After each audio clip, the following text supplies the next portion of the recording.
will not crunch so many data. So I will try to provide very much larger picture, which means that I will focus also into the real macroeconomics and elements of topologies that are very few elements. Because what I'm going to try to do is to see where it comes from, this trade war. First of all, I'm explaining the trade war. I've documents again to read files already about the trade war, so some of you may know. And second, I will draw a very fast picture of the impact of the trade war. But then I will concentrate on the factors which have led to this trade war, which is generally not done. And so my idea is that in fact this crisis was going through already in the year before. So there was a ground which was prepared by many factors. I will try to show them very fast. And then finally, we talk about is decoupling taking place. They are talking a lot about decoupling between two economies and whether we are going to possibly trade war, but that's going to be very fast because of this. It's a question more for political scientists than for us.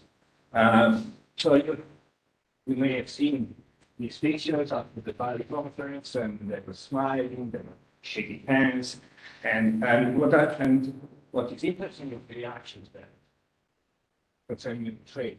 So Kristalina Georgieva, who is the head of the Monetary Fund, she said very constructive this meeting, and this is a signal that they may ease trade tensions. Okay, so and also Michael Spence has written a short article very recently saying that this tide might turn away, there should be more cooperation, etc., etc. Not only some is that all the shines or not? We're going to see that. Okay, so first, people are sorry. First, I'm not used, I'm used to walk when I teach to my students. So first, the phases and battles of the trade war. I use these words because that was in the jargon of former President Trump launched the trade war, and he had many battle cries. So we won't go to the battle cries of Trump this time. I did it already at the beginning of the trade war. But it was interesting. It's interesting just to recall the main stages. So the trade war was launched in June 2018. So it went on officially until 2020, when there was a phase one deal between the two. So we could call it a truce, using this military jargon. And what is interesting and why I'm here today is that the trade war is still on. So everybody thinks that after Trump went away, so the trade war would change, etc. We will see that in fact it changed for the worse, not for the better. And so this it rapidly escalated. What is interesting here, just to retain, is that the tariffs were escalating on both sides. That is to say, as soon as the US was placing tariffs, the Chinese were retaliating right afterwards.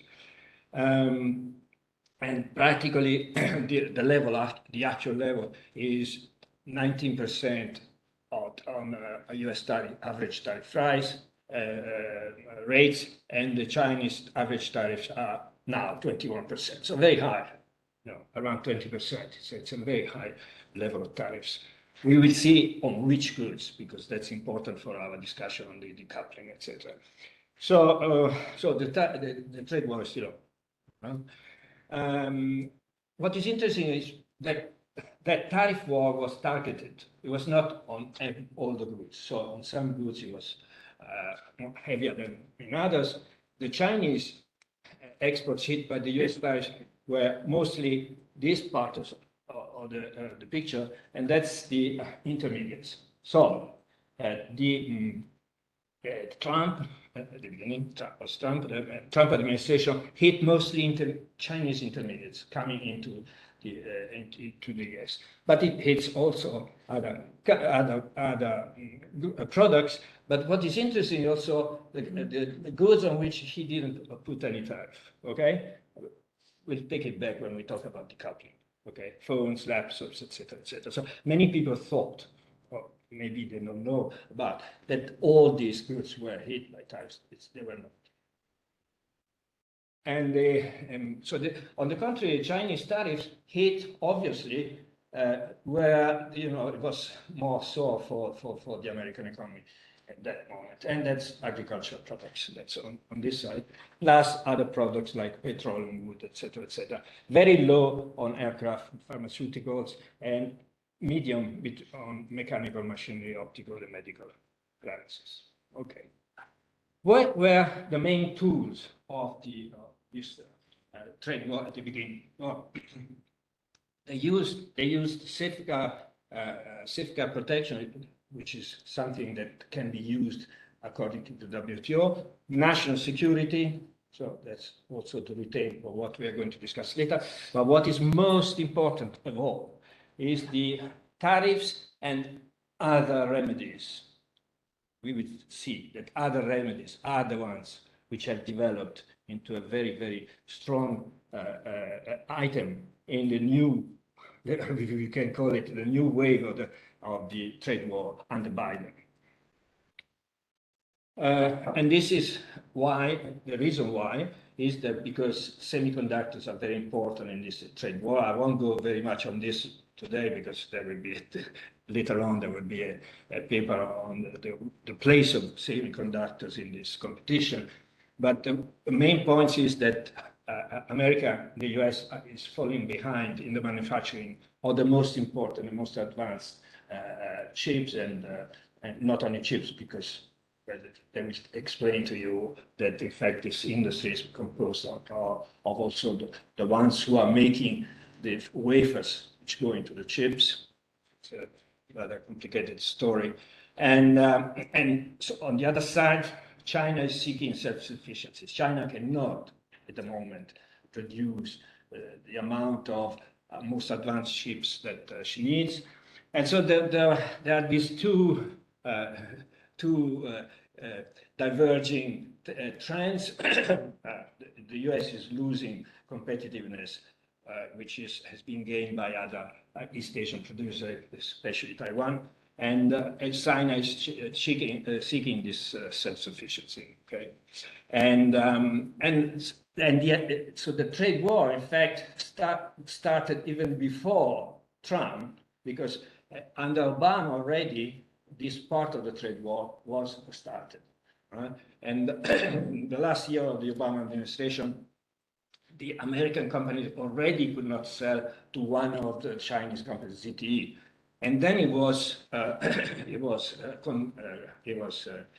followed through also by Trump, etc. And they started concentrating on Huawei, and you may remember the accusations of financial fraud. The CEO of Huawei was in jail at one point, and but what was important, they were trying to target the Huawei access to items produced in the United States at the beginning, and then they went on escalating on that. Okay, so that not only the ones which were produced in the United States, but also abroad, also by Huawei affiliates, etc., etc. So you find the whole story here.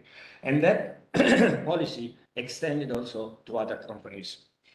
And you can see also the American companies which were prevented from selling to the Chinese. Okay, and Biden had added to this, and recently, last month or 1 month and a half ago, he introduced new controls on advanced computing and semiconductor manufacturing exports to China, and you need to ask for a license to do that, etc., etc. And so, what is important here is the last part also. The U.S. is blocking foreign-made chips that are manufactured with American technology. So this is really a new stage in this type of war. Okay, so the control of exports is not anymore tariffs; it's control of direct control of exports. Okay. The impact. This is a picture which is based upon my earlier studies on winners and losers of the trade war. And whenever there is a trade war, like any act of protection, in fact, you cause a reshuffle of the trade flows. You don't have only the impact on the two contenders, you have also an impact on the rest of the world, okay? So this is what was, obviously, this is what is about the trade war, because that's what you want. You want to control the imports from the other country, okay? And we will see the data of what happened. And this has happened. There was a contraction for 1 or 2 years. We will see it later that of the imports and exports of the two reciprocal imports and exports of the two countries.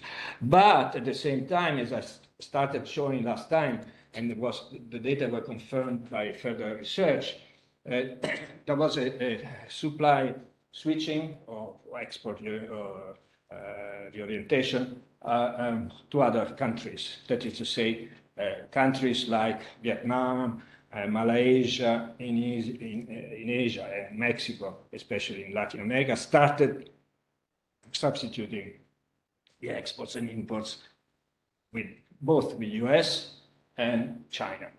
Okay, there was a supply switching towards the rest of the world, and some effects were felt also within the rest of the world, because there were some trade flows which were rearranged due to this trade war. So there were some winners and losers there.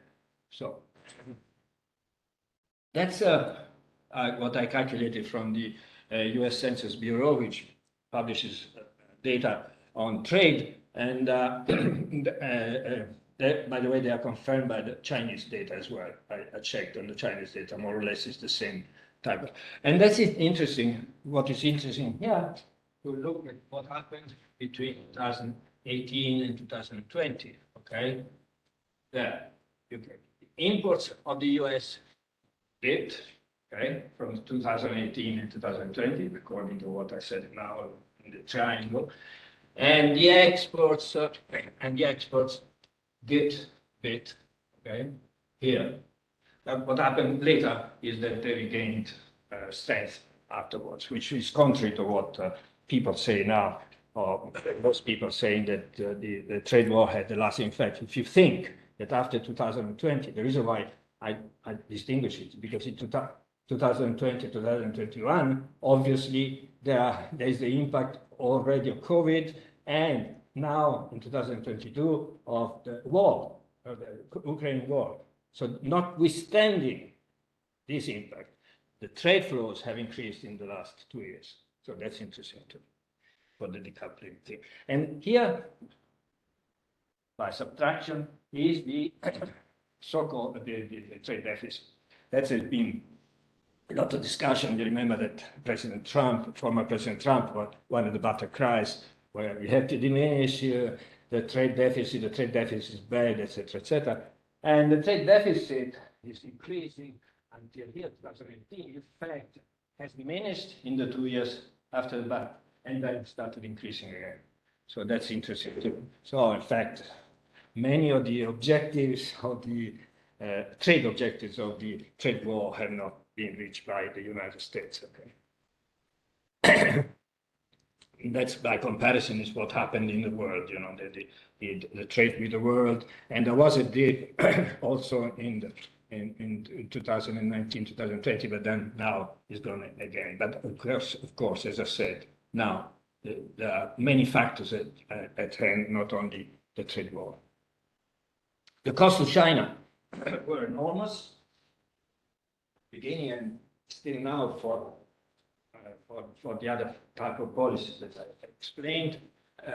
So the total imports went down, we saw, and also the retaliatory tariffs that China imposed were hurting China, as we are going to see for the US. Whenever you put a retaliatory tariff, it doesn't hurt only the other partner, it hurts you, because if you impose them on some products, especially intermediates. Okay. And my calculations show that, in fact, China has succeeded in redirecting the imports and exports away from the US to other countries, and I said, especially East Asian countries. And by the way, this may be reinforced by what we saw yesterday about the RCEP and the Pacific, I call it Pacific for short, the Pacific Agreement. We have seen some examples of firms in China moving away. For the moment, they are very anecdotal. We can't see the tide of that, okay? So they moved, but imagine a factory which moves away, for instance, a Taiwan factory, like the Foxconn, moving away, going to Vietnam, etc. But if it goes on supplying itself with intermediates from China, there will be a cost to the Chinese government less than it would appear at first place. And US losses also important to remember, because it's not only a question of decline of exports. In fact, for US too, succeeding in reorienting some of its exports, but the fact is that some manufacturer exporters found it more difficult to export, and there are a few cases of hollowing out of the U.S. manufacturing base. Some factories, like for instance the Tesla, which wanted to did not potentiate its production in the United States, and tried to construct a new plant in Shanghai, saying it's too uncertain, to produce in the US and sell it there. Okay, and for similar reasons, also BMV shifted away from South Carolina. The case of soybeans and lobsters illustrates very well how costly can a trade war be when you launch it. Soybeans are the most important farm exports of the American exports to China before the trade war. And when they were hit by the Chinese were concentrating on agricultural American exports, then they practically stopped 96%, okay?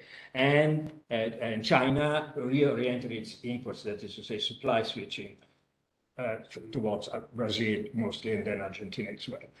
And what happened was that there was a double cost for the American economy, because obviously the farmers asked for subsidy, and Trump gave them a lot of subsidies. So the American taxpayer cost was very heavy. And the same happened to lobsters. Lobsters is a very, very important product exported by Maine, and that Maine is the state of the United States. And so this industry suffered a lot, and Trump had to give them subsidies. In fact, they gave them just before the election that he lost. So what is important is that the costs of a tariff war for both contenders, in fact, but now I'm looking at them from the point of view of the American economy, are much larger, because there are some what I call unintended consequences. Okay, and so that because if you place, as they did, a lot of tariffs on intermediates, then you have to raise the cost for the companies which use these intermediates. Okay, and then these costs are passed probably, and they have done, there are empirical researches which show that they've done on consumers. So there were costs for the producers, for some of the producers, a cost for consumers, higher prices, lower volume, reduced access to foreign varieties, and you can calculate that, in fact, these are much larger, all these costs, than the gains for the industries which were protected. Doesn't go. Oh, it went. Sorry. And even the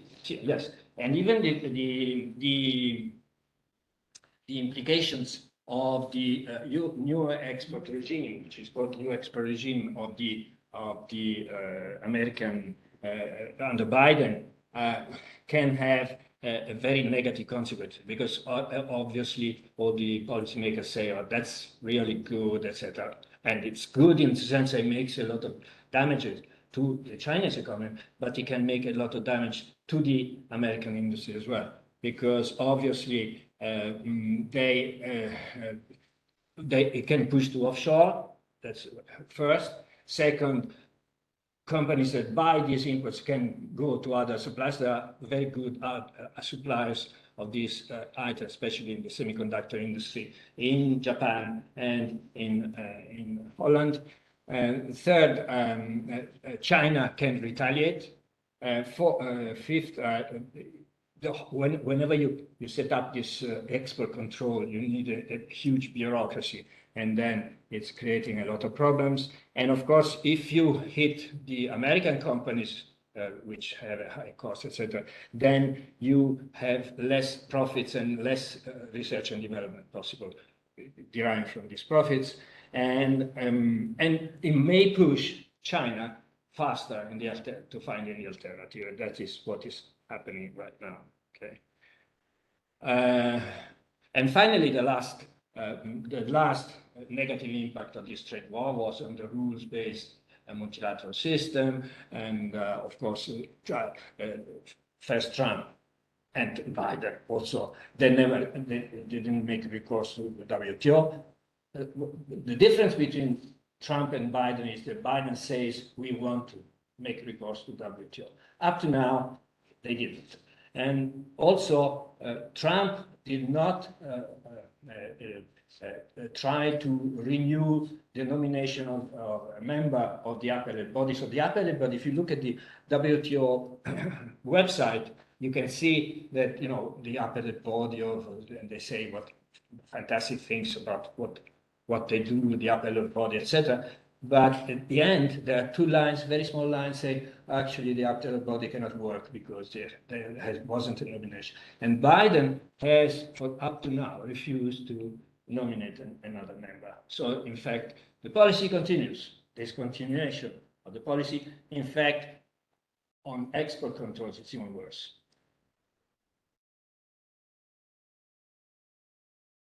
So winners and losers, I renew on what I found earlier on, and so there were some countries won from this, has won in the short term, and so Vietnam, Malaysia, and other countries in Asia, in Latin America. In the short term, also Europe won in the sense that they gained from this reorientation of trade.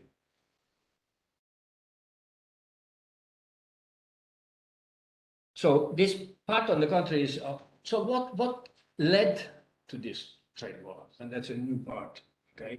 And we have to understand what was the relationship. It's like an economic embrace, as being called a marriage, but all this economic embrace between China and the US started a long time ago. It started, in fact, after Deng Xiaoping opened to the economy to the world, and little by little, China started emerging as an export power and also a manufacturing power. And so there were four basic aspects of this.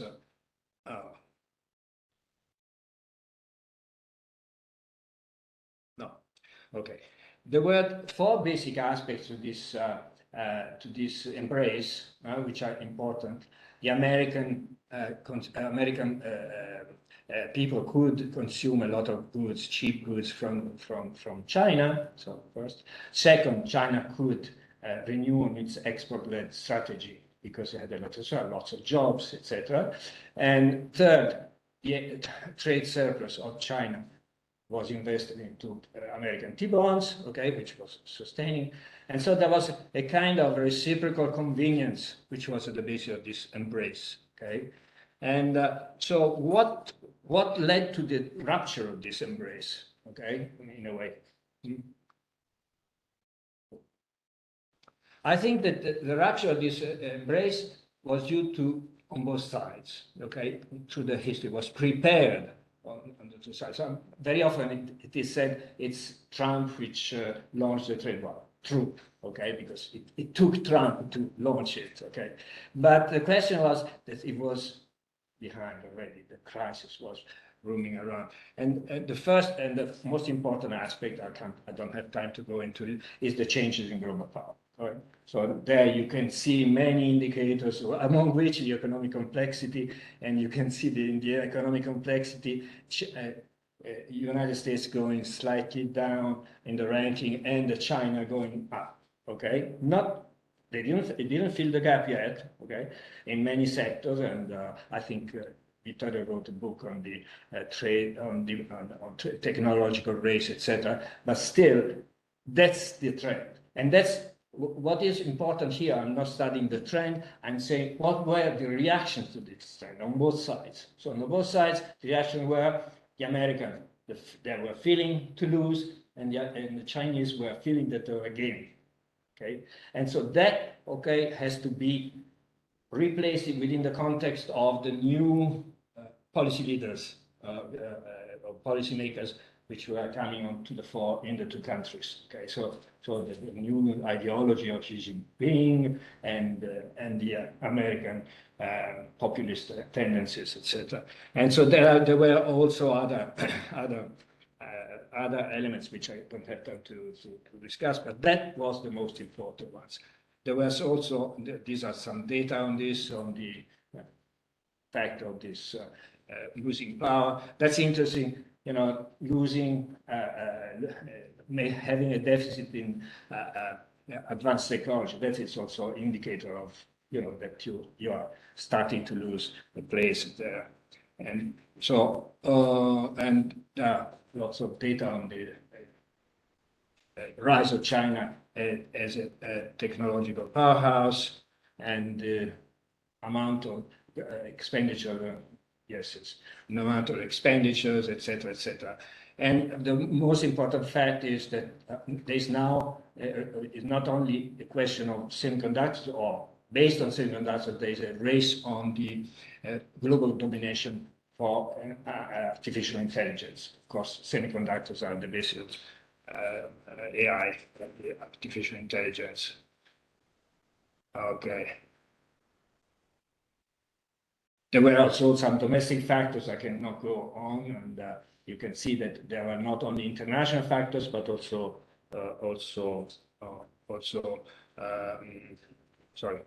there were also some domestic factors. What I mean is domestic in the sense of domestic reaction in the two countries to these factors. Okay. Okay.